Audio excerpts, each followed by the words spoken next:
కృష్ణా జిల్లా గన్నవరం టీడీపీ ఆఫీస్పై దాడి కేసులో నిందితులకు కోర్టు 14 రోజుల రిమాండ్ విధించింది. ఈ కేసులో 15 మందిని గన్నవరం కోర్టులో పోలీసులు హాజరుపరిచారు.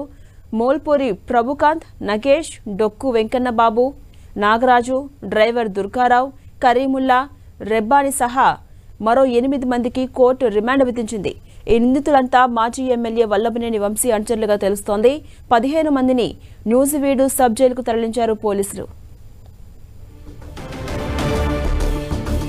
ఇదే అంశంపై మరింత సమాచారం మా ప్రతినిధి తిరుమలరావు అందిస్తారు. తిరుమలరావు, ఝాన్సీ రాణి 2023 ఫిబ్రవరి 22వ తారీఖున గన్నవరంలోని టీడీపీ కార్యాలయాన్ని తగలబెట్టిన కేసులో పోలీసులు వేగం పెంచారని చెప్పాలి. ఇప్పటికే దీనికి సంబంధించి ఈ కేసులో 93 మందిని సీసీ ఫుటేజ్ అదేవిధంగా వీడియోల ద్వారా గుర్తించడం జరిగింది.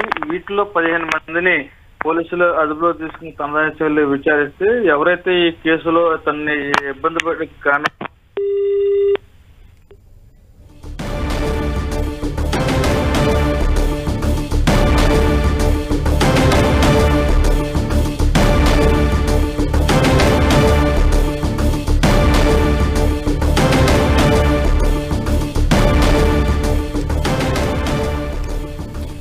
కృష్ణా జిల్లా గన్నవరం టీడీపీ ఆఫీస్పై దాడి కేసులో నిందితులకు కోర్టు 14 రోజుల రిమాండ్ విధించింది.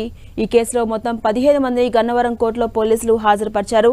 మోల్పూరి ప్రభుకాంత్, నగేష్, డొక్కు వెంకన్నబాబు, అలాగే నాగరాజు, డ్రైవర్ దుర్గారావు, కరీముల్లా, రెబ్బాని సహా మరో 8 మందికి కోర్టు రిమాండ్ విధించింది. ఈ నిందితులంతా మాజీ ఎమ్మెల్యే వల్లభనేని వంశీ అనుచరులుగా తెలుస్తోంది.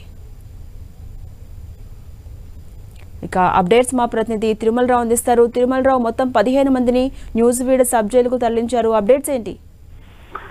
ఝాన్సీ రాణి గన్నవరం టీడీపీ కార్యాలయంపై దాడి కేసులో సీసీ ఫుటేజ్ అదేవిధంగా వీడియోల ద్వారా టోటల్ గా 93 మందిని అయితే పోలీసులు గుర్తించడం జరిగింది. వాళ్ళలో ఇప్పటికే అనేక మంది పరాల్లో ఉండగా 15 మందిని పోలీసులు అరెస్ట్ చేశారు. అరెస్ట్ చేసి నిన్న రాత్రి గన్నవరం కోర్టులో పెట్టడం జరిగింది. వీళ్ళకి సంబంధించి 14 రోజులు రిమాండ్ విధించారు. అయితే దీనికి సంబంధించి ప్రధానంగా అరెస్ట్ చేసిన వారిలో మాజీ ఎమ్మెల్యే వల్లభనేని వంశీ అనుచరులు ముప్పారి ప్రభుకుమారు, నగేష్, డొక్కు వెంకట బాబు, నాగరాజు, డ్రైవర్ దుర్గారావు, కర్ముల్లా, రెబ్బాని సహా 8 మంది ఉన్నారు. మిగిలిన వారు వివిధ గ్రామాలకు చెందిన వ్యక్తులుగా పోలీసులు గుర్తించారు. ఏదైనప్పటికీ గన్నవరం టీడీపీ కార్యాలయంపై దాడి చేసి గన్నవరం టీడీపీ దగ్ధం చేయడంతో పాటు అక్కడ ఉన్న వాహనాలు కూడా దగ్ధం చేసిన కేసులో పోలీసులు వేగవంతం చేశారని చెప్పాలి. ఇప్పటికే ఈ 15 మందిని అరెస్ట్ చేసి రిమాండ్ పంపడం జరిగింది. వీళ్ళని నూజివీడు సబ్ జైలుకి పంపడం జరిగింది. ఏదైనా ఈ కేసు సంబంధించి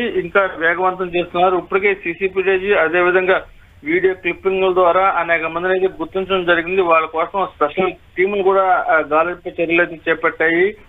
ఈ కేసు సంబంధించి వల్లభనేని వంశీ పరారని చెప్పేసి తెలుస్తుంది. అతని గురించి కూడా ప్రత్యేక టీంలు గాలిస్తాని వల్లభనేని ప్రధాన అనుచరుడు కూడా పరారైనట్టుగా పోలీసులు అయితే చెప్తున్నారు. వాళ్ళు కూడా ప్రత్యేకంగా ఆ టీంలో గాలిస్తానని చెప్తున్నారు. ఏదేమైనప్పటికీ ఈ కేసు సంబంధించి పోలీసులు వేగవంతం పెంచారు. ఎవరిని ఎట్టి పరిస్థితుల్లో వదిలే ప్రసక్తి లేదంటూ టీడీపీ నాయకులు కూడా చెప్పడం జరుగుతుంది.